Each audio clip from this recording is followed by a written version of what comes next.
하나님 말씀은 열왕기상 3장 16절부터 28절까지 말씀입니다. 그때 창기 두 여자가 왕에게 와서 그 앞에 서며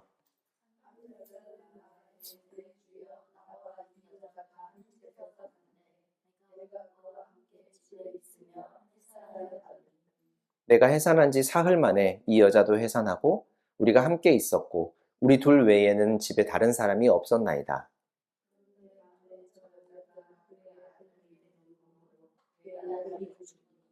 그가 밤중에 일어나서 이 여종 내가 잠든 사이에 내 아들을 내 곁에서 가져다가 자기의 품에 누이고 자기의 죽은 아들을 내 품에 누였나이다.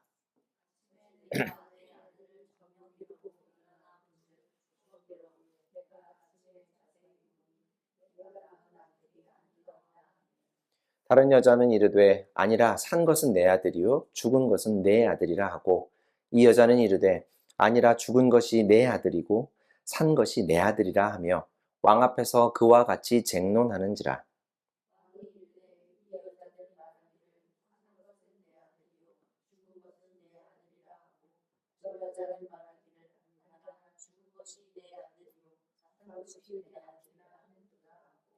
또 이르되 칼을 내게로 가져오라 하니 칼을 왕 앞으로 가져온지라.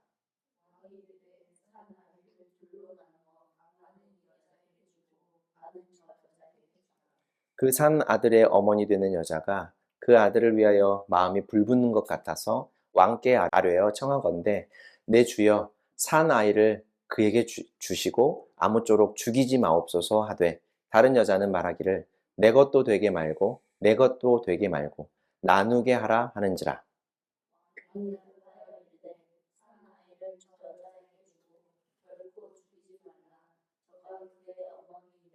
함께 읽습니다. 온 이스라엘이 왕이 심리하여 판결함을 듣고 왕을 두려워하였으니 이는 하나님의 지혜가 그의 속에 있어 발견함을 봄이더라.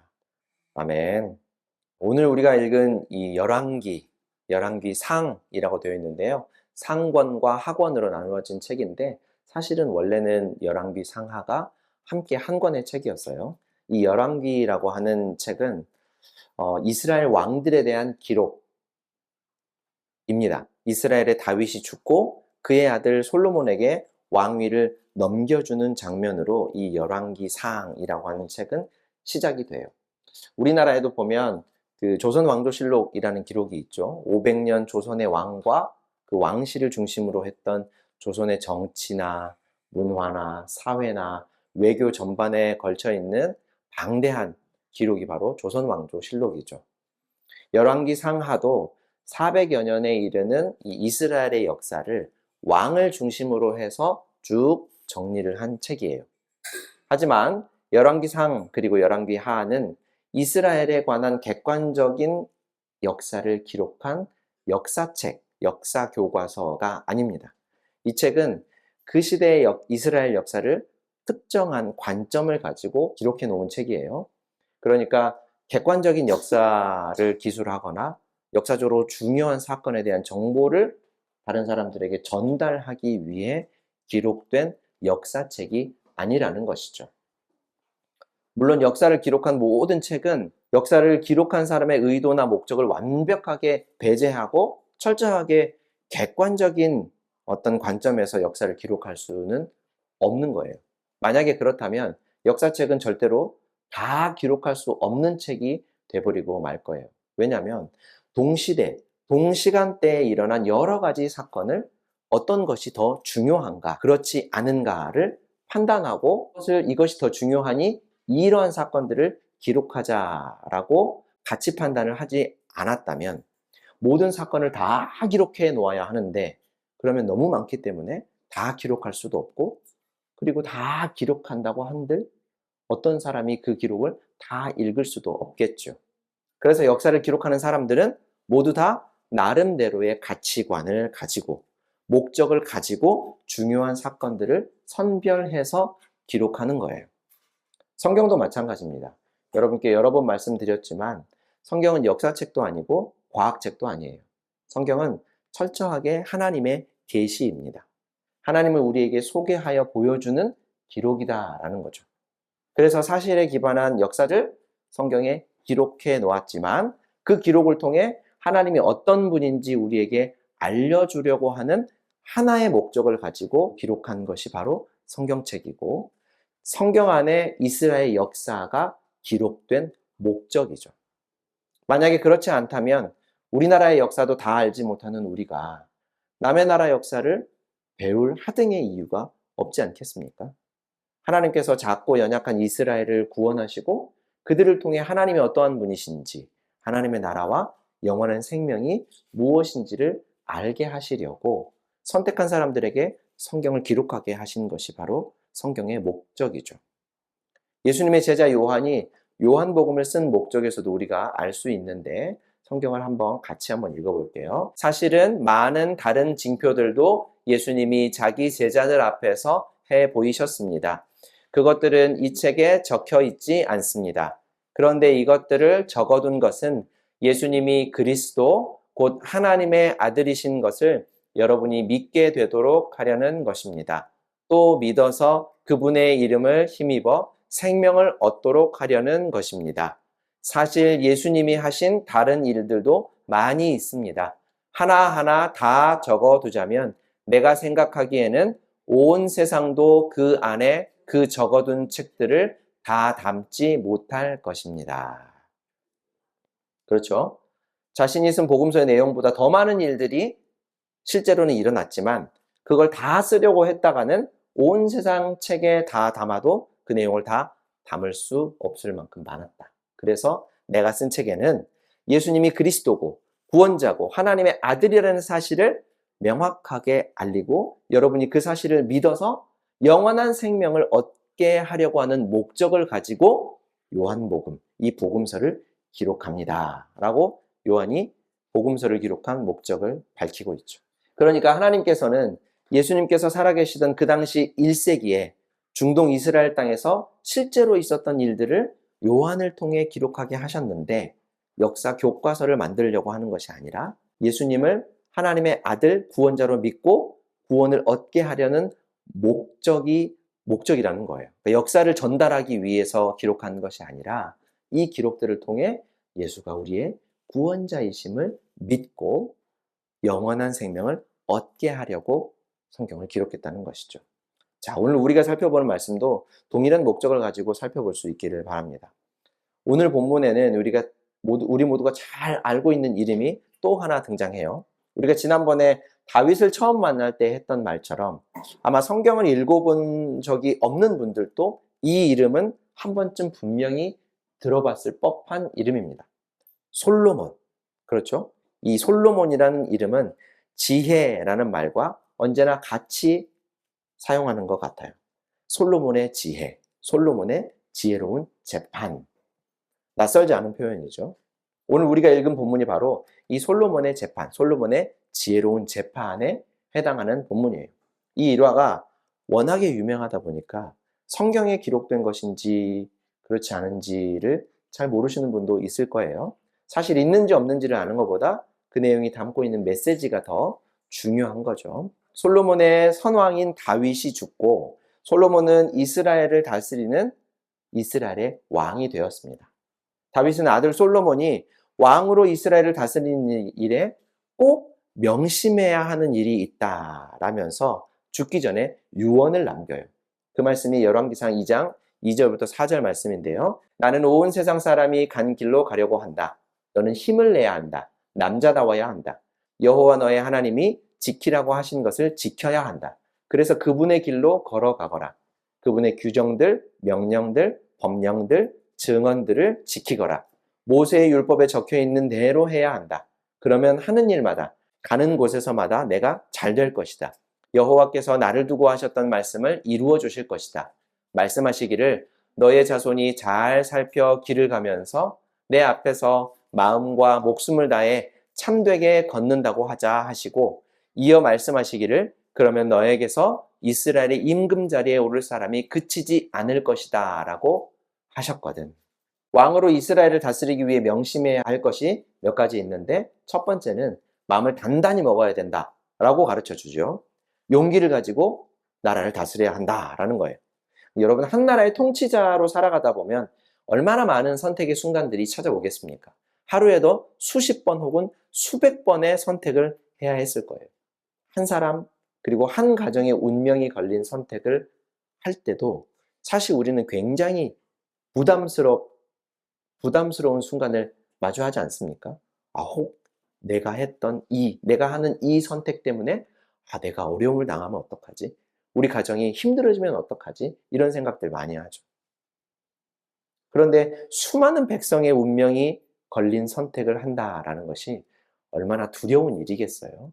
내가 하는 이 선택 때문에 우리나라가 흥할 수도 있고 망할 수도 있다라는 생각을 하게 되면 아마 마음의 부담감이 굉장히 클 거라고 생각합니다. 그래서 먼저 왕으로 살아보았던 아버지 다윗은 아들에게 마음을 단단히 먹고 용기를 가져서 나라를 다스려야 한다라고 유언을 남겼던 것이죠. 자, 두 번째는 하나님의 말씀을 따라야 한다라고 하는 거예요. 여러분, 왕이 되어서 한 나라를 다스리는 일이 쉽다라고 생각하는 사람은 아마 없을 거라고 생각해요. 그렇죠? 누구나 왕이 된다면 마음을 단단히 먹고 용기를 가지려고 하겠죠. 하지만 마음을 단단히 먹는다, 단단히 먹어야 되겠다라고 해서 모든 것이 다 내 뜻대로 용기를 가지고 좋은 결과를 낼 수 있겠습니까? 그리고 용기를 가지고 통치한다고 해서 항상 옳은 선택을 할 수 있겠어요? 그런 게 아니잖아요. 그래서 중요한 것은 바로 다윗을 왕으로 세우시고 그에게 약속하신 대로 아들 솔로몬을 이스라엘의 왕으로 세우신 하나님의 말씀을 듣고 따르는 것이다 라고 가르쳐 주고 있어요. 솔로몬이 이스라엘의 왕이 되어서 다스리는 데에 하나님의 말씀을 기준으로 삼아야 한다라고 말하는 거죠.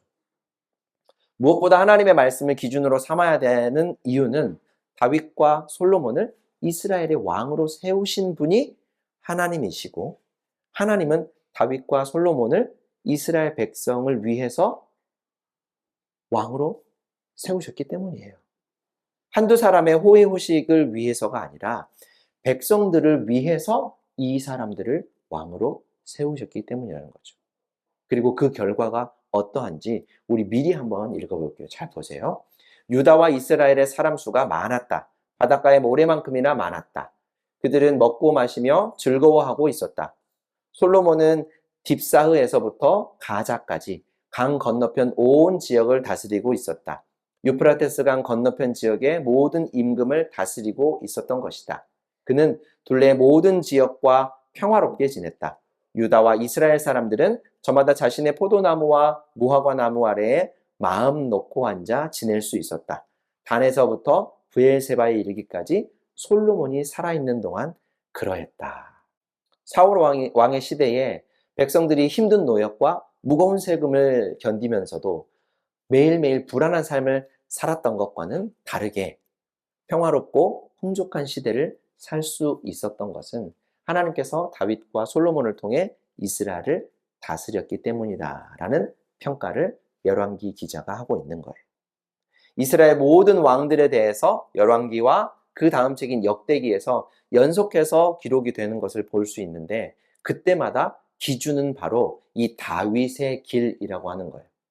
이 왕은 다윗의 길을 걸어간 사람이었다. 왕이었다.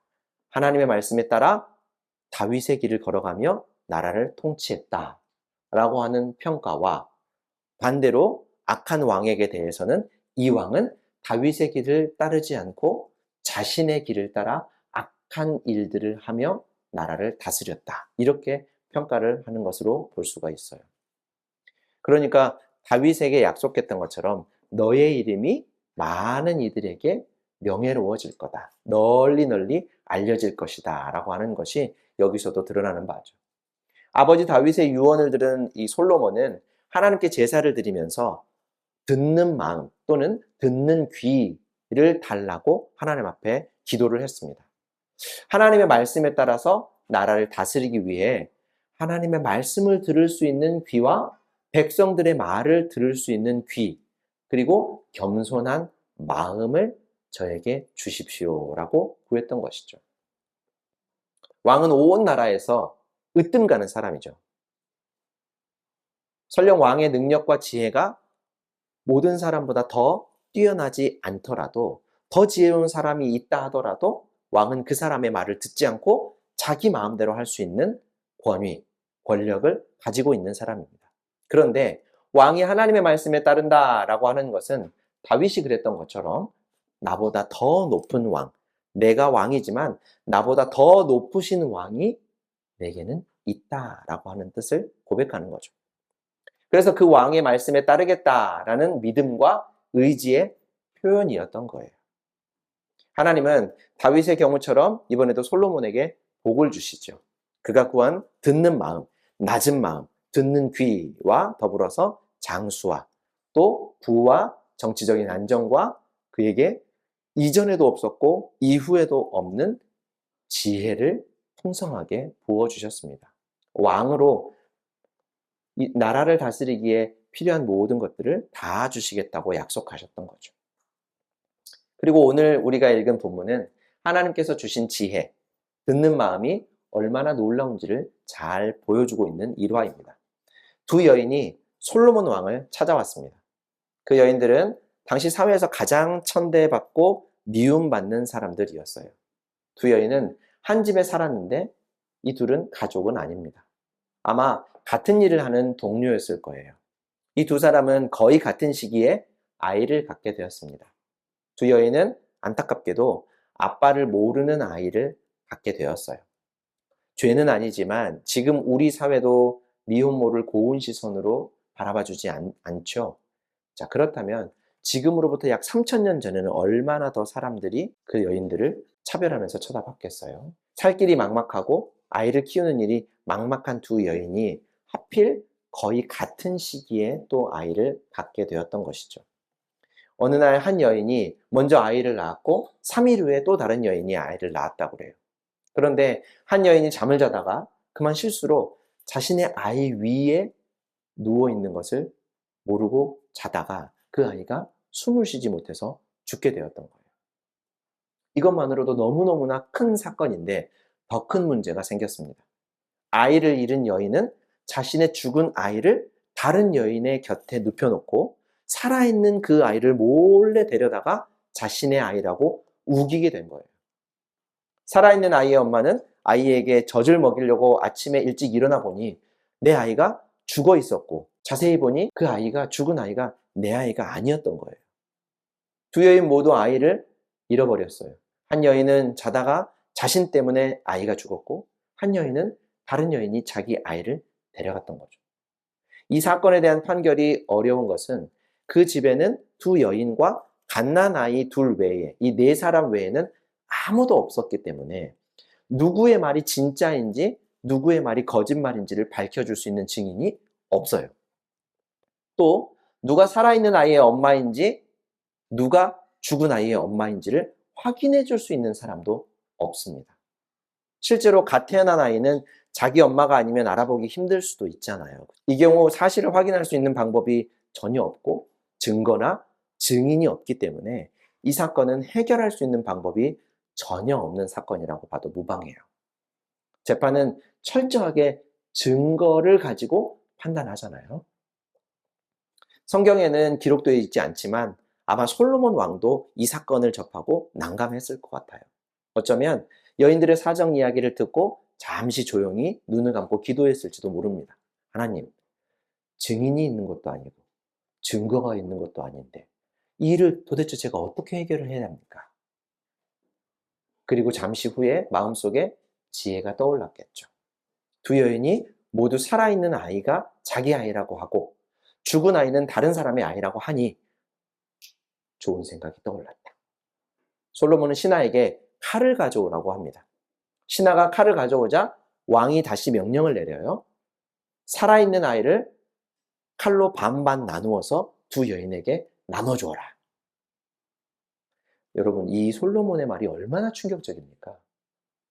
한 아이를 잃은 것도 슬프고 너무너무 고통스러운 일인데 살아있는 아이까지 칼로 반반 갈라서 나눠주라뇨.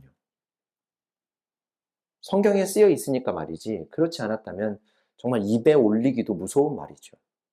충격적입니다. 그런데 우리가 받은 충격을 이 재판정에 있는 한 사람도 동일하게 받았던 모양이에요. 26절 우리 말씀을 같이 한번 읽어볼게요. 그러자 살아있는 아이를 아이로 둔 여자가 임금에게 말했다. 자기 아들 때문에 애가 탔던 것이다.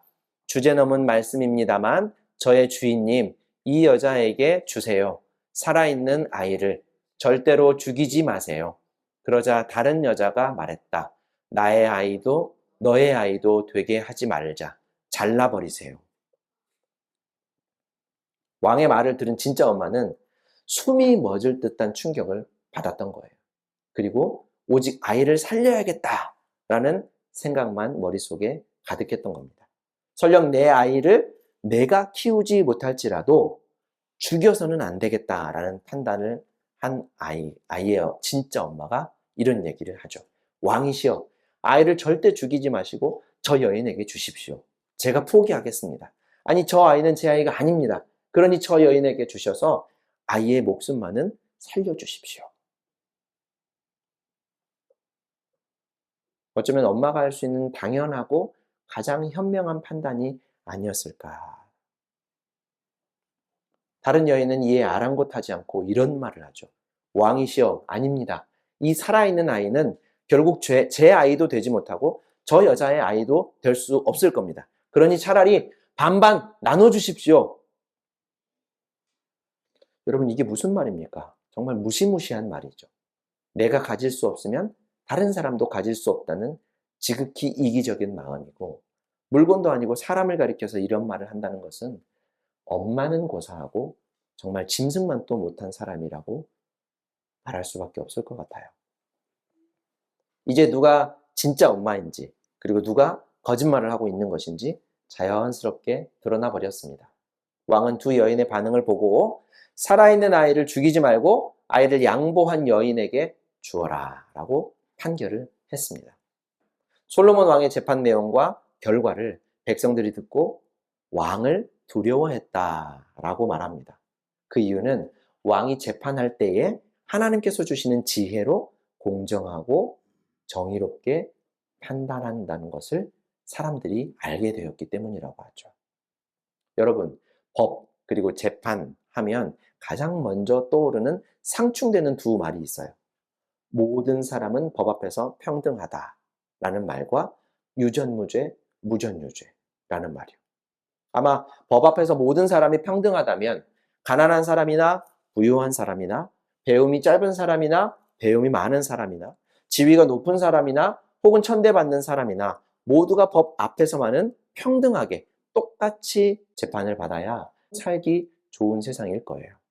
그런데 현실은 그렇지 못한 경우가 너무나 많고 우리 주변에서 심심치 않게 볼 수가 있죠. 가까운 예로 몇 해 전에 버스 운전기사가 버스비 동전통에서 100원짜리 몇 개를 훔쳤다고 해요. 800원이라고 그러던데. 자판기 커피를 뽑아 먹으려고 하는데 동전이 없어서 800원을 몇 번에 걸쳐서 가져갔다고 그래요. 잘못이죠. 100원짜리도 남의 돈, 남의 물건을 가져간 것은 분명 도둑질입니다. 그래서 그 운전기사는 회사에서 해고가 되었고 이러한 처분이 너무 과하다면서 법원에 판결을 요청했는데 회사의 해고 처분이 정당하다. 이 사람이 도둑질을 했기 때문에 회사는 이 사람을 해고해도 된다라는 재판부의 판결이 나왔어요. 다시 말하지만 돈을 훔친 것은 다른 말이 필요 없이 잘못이지만 겨우 몇백 원 때문에 회사에서 해고한다는 게 너무나 가혹하다라는 생각을 하지 않을 수가 없는 거죠.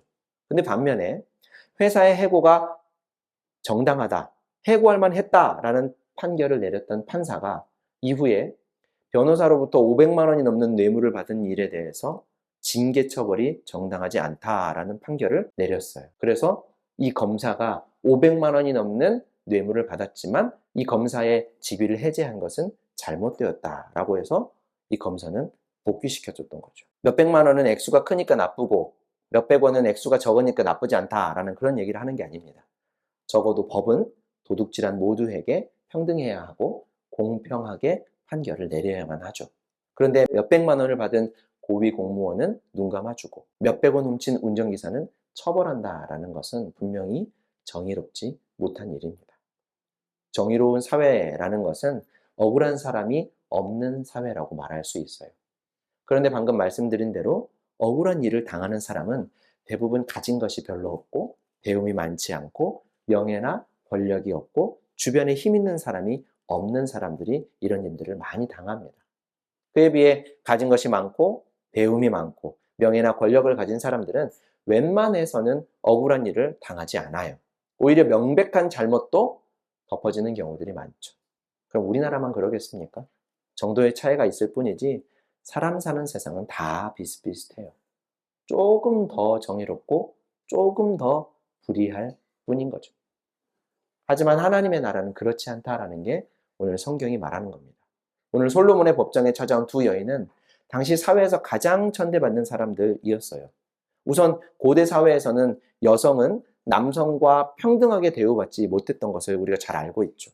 사회생활을 할 수가 없었기 때문에 남편을 온전히 의존해야만 살아갈 수 있었어요. 또 여성은 법정에서 증인으로 설 수가 없었습니다. 왜냐하면 여성의 말은 믿을 만한 증거가 되지 못한다고 했기 때문에 증언이나 증거로 쓰일 수가 없었던 거예요. 그런데 오늘 솔로몬 왕 앞에 선 이 여인 둘은 그냥 일반 여성도 아닌 그 사회에서 가장 천한 일을 하는 사람들이었고 더군다나 미혼모였어요. 어쩌면 자신의 아이를 죽인 살인자 취급을 받았을지도 모르죠. 솔로몬은 그런 여인들의 사정을 다 들어주고 아이를 빼앗긴 여인의 억울함을 풀어주기 위해서 하나님께 지혜를 구하고 그 지혜를 사용했어요. 가장 천한 사람에게까지 이렇게 했다면 다른 사람들에게는 물어볼 것도 없겠죠. 하나님은 다윗과 솔로몬을 통해 하나님의 나라를 미리 보여주기를 원하십니다.